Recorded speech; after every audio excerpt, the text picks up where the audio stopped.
Hello, I'm here to walk you how to turn on profile view history on TikTok. Now, on TikTok here at the bottom, you click on profile. Now, you say profile. Look up here.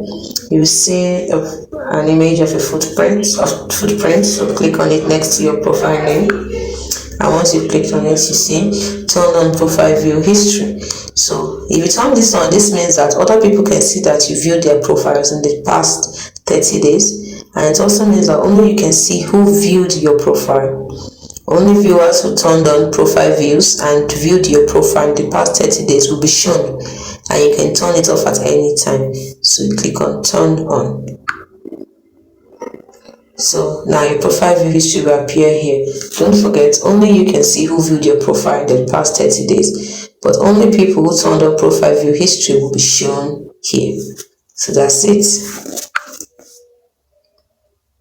Now if you want to turn it off, you can also click here at top right corner here and click it off, and then you turn it off. That's it.